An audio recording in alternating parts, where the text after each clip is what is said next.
بہرحال یہ مطلب میں صرف سمجھانے کی آپ کو یا بتانے کی کوشش کر رہا ہوں کہ پاکستان کی سیاست میں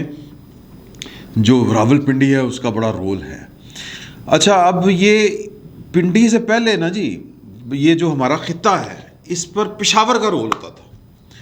اور پشاور کا رول آلموسٹ جو ہے وہ 300 سال رہا ہے, مطلب مغلوں کے دور سے. آخری جو یعنی آپ یوں سمجھیں کہ شمال سے ہمارے ہاں یہ جو خطہ ہے نا پورے کا پورا, یعنی اٹک دریا سے کراس کریں تو پنجاب شروع ہو جاتا ہے, اور پھر پنجاب سے آگے پانی پت کے میدان سے پھر آگے وہ دلی تک جو معاملات ہیں نا وہ اس طرح ہوتے تھے کہ دلی کو پنجاب کو خطرہ ہمیشہ شمال سے رہتا تھا. وہ ان کا نام ہے ول ڈیورا, یہ ایک اینتھروپولوجسٹ ہیں, اور انہوں نے ایک بڑی زبردست جو ہے وہ دنیا کی تہذیب کے اوپر ایک 10 والیوم کی ایک کتاب لکھی ہے, اور جو آخری والیوم ہے وہ ہندوستان کے اوپر ہے. اور ہندوستان ہم بات کر رہے ہیں نظریات کی بات نہیں کر رہے, ہم بات کر رہے ہیں خطے کی بات کر رہے ہیں. اور اس میں انہوں نے لکھا ہے کہ جو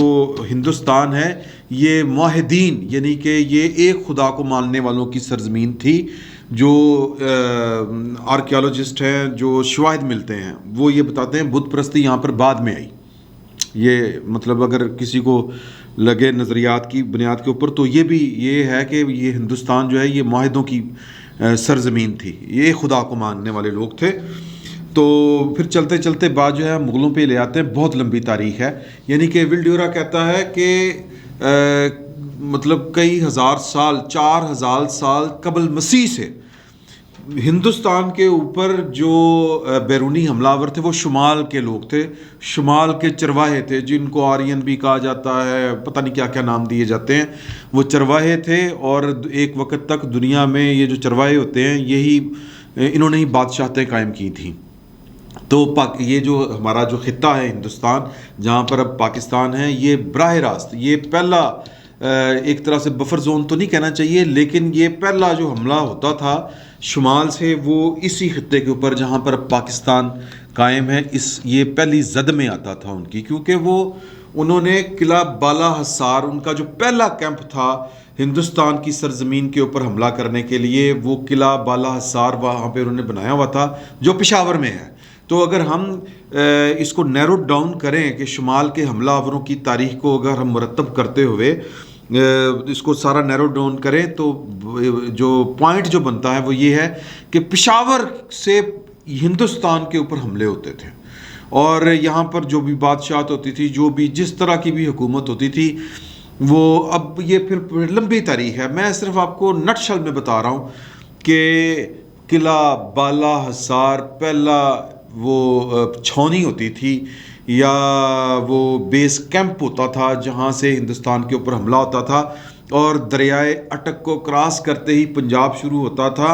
وہ تو خیر بعد میں پھر جو ہے ابھی ادھر والوں نے جب اپنی حکومت قائم کی تو وہ پھر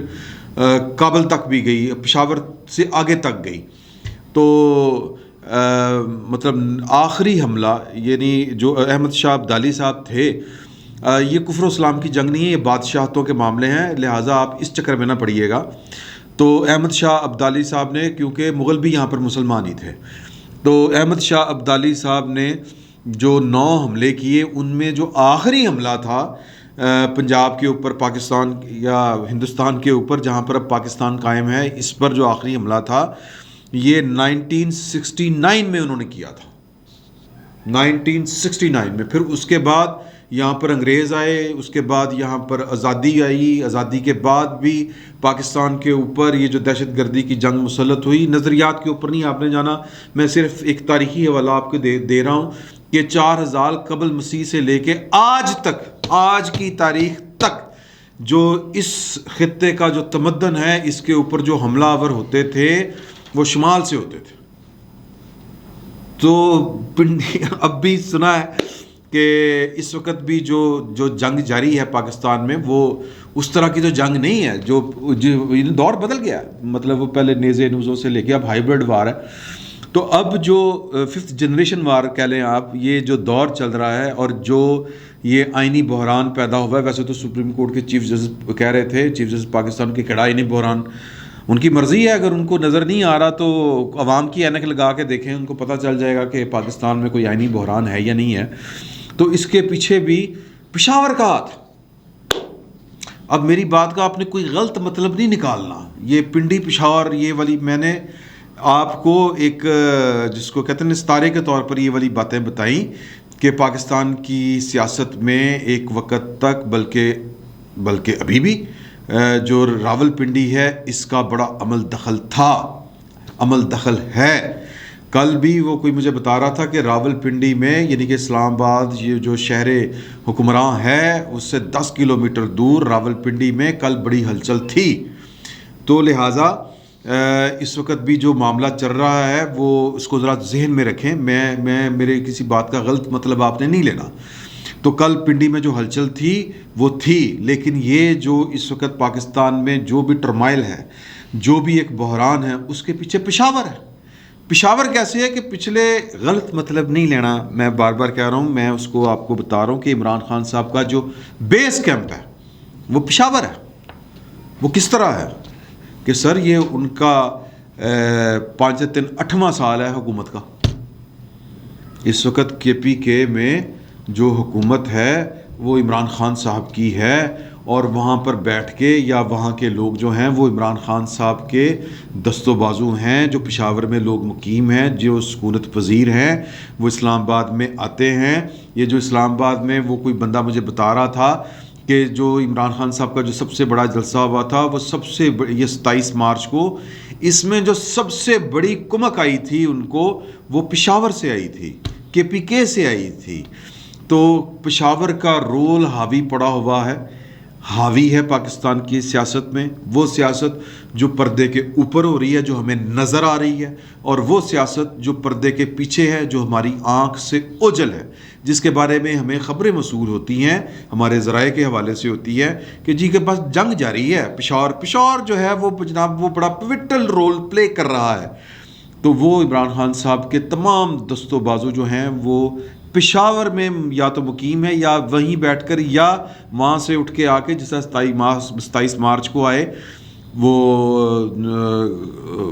مجھے نام ان کے بھول رہے ہیں، وہ جو ان کے منسٹر ہے بنگش، یہ وہ ترکئی تو پتہ نہیں کون سے،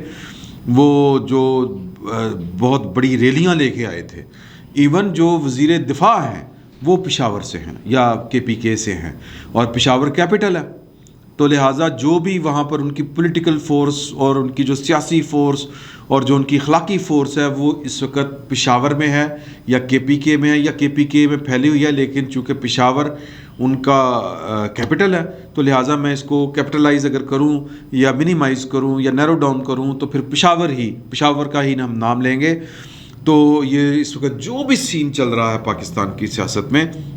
اس میں پشاور کا رول بڑا پیوٹل ہے۔ اور قلعہ بالا حصار میں نے آپ کو تاریخ بھی بتا دی۔ اب اس میں سمجھنے والوں کے لیے بڑی بڑیاں نشانیاں ہیں، اور جن لوگوں کو جو لوگ پاکستان کی سیاست کو کے بڑے کین آبزرور ہیں ان کو میری اس گفتگو سے سارا پتہ چل گیا ہوگا کہ اس وقت پاکستان میں کیا جاری ہے، کیا معاملات ہیں اور کون کیا رول پلے کر رہا ہے۔ اور جن کو میرا مطلب ہے جو میری طرح ہیں ان جو مطلب زیادہ باریکیوں کے اوپر اپنا وقت ضائع نہیں کرتے، ان کو لگے گا کہ گلاں کری جا رہے ہیں، کوئی گل ہے، یہ ہے وہ ہے، تو یہ ان کی اپنی مرضی ہے۔ فی الوقت ایک پاکستان کی سیاست میں پنڈی کا رول تھا ہمارے، میں نے جس طرح آپ کو بتایا ہمارے وزرائے اعظم 4-5 وزرائے اعظم جو ہیں منتخب وزرائے اعظم، وہ جناب 3 تو پنڈی میں باقاعدہ شہید ہوئے، اور ایک جو وزیر اعظم ہے اس نے مجھے کیوں نکالا، یہ پہلا سوال جو کیا تھا یہ اسلام آباد سے نکل کر پنڈی میں آ کے کیا تھا کہ مجھے کیوں نکالا۔ تو اس وقت پاکستان کی سیاست میں پنڈی پیچھے رہ گیا ہے اور پشاور آگے نکل گیا ہے، اور عمران خان صاحب دیکھیں نا کیا عجیب بات ہے، مطلب یہ کتنی سمجھ میں آنے والی بات ہے کہ ایک بندہ جو اقلیت میں ہے وہ پاکستان کی ریاست کے اوپر قابض ہے. ایک بندے یہ بندے جو ہیں پنجاب کے چودھری برادران، کیا قوم نہیں جانتی کہ چودھری برادران کا پولیٹیکل کیریئر یا پولیٹیکل ماضی، سیاسی ماضی کیا ہے؟ چودھری برادران تو اپنی مرضی سے، ان کو کھانسی بھی آئی ہو تو وہ پہلے سوچتے ہیں کہ پہلے پوچھ لیے کسی کو کھنگنا ہے کہ نہیں کھنگنا. وہ جناب چیتے دلیر اور وہ ٹارزن بنے ہوئے ہیں پنجاب میں. پنجاب اسمبلی کو تالے مروا رہے ہیں، خاردار تاریں لگوا رہے ہیں، اور 10 سیٹوں کے ساتھ وہ پورے، یعنی کہ آپ سے کوئی کہہ لیں کہ پاکستان کے سب سے بڑے صوبے کے اوپر اپنی حکومت قائم کرنے جا رہے ہیں، اور ہر بندے کو ٹکر دے رہے ہیں، اور اکثریت کو جو ہے وہ اقلیت میں تبدیل کر کے رکھ دیا ہے، اور اقلیت کے باوجود اکثریت پر غالب آ چکے ہیں. یہ معجزے ایویں نہیں ہو رہے، یہ معجزے اس لیے ہو رہے ہیں کہ پشاور کا قلعہ قائم ہے عمران خان صاحب کا، اور وہاں پر ان کی حکومت ہے، وہ نہیں گرا رہے حکومت. یہ آرگومنٹ بار بار دیا جا رہا ہے کہ اگر عمران خان صاحب کا مقصد نئے انتخابات کی طرف ہی جانا ہے تو پھر وہ جو KPK کی اسمبلی ہے وہ اپنے وزیر اعلیٰ کو کہیں، ایڈوائز دیں، گورنر کو اسمبلی توڑ دیں تاکہ نئے انتخابات کا راستہ ہموار ہو. لیکن عمران خان صاحب نئے انتخابات کا ڈھکوسلا دے رہے ہیں. اصل میں وہ پاکستان کی ریاست کے اوپر ان کا قبضہ جمع ہوا ہے، اور قبضے طاقت کے بغیر قائم نہیں کیے جا سکتے، قبضے طاقت کے بغیر قائم نہیں ہوتے. اور عمران خان صاحب کے پیچھے پشاور کی طاقت ہے. یہ اب اس سے زیادہ میں کیا کہوں، فی الوقت اتنا ہی. بہت بہت شکریہ آپ کا.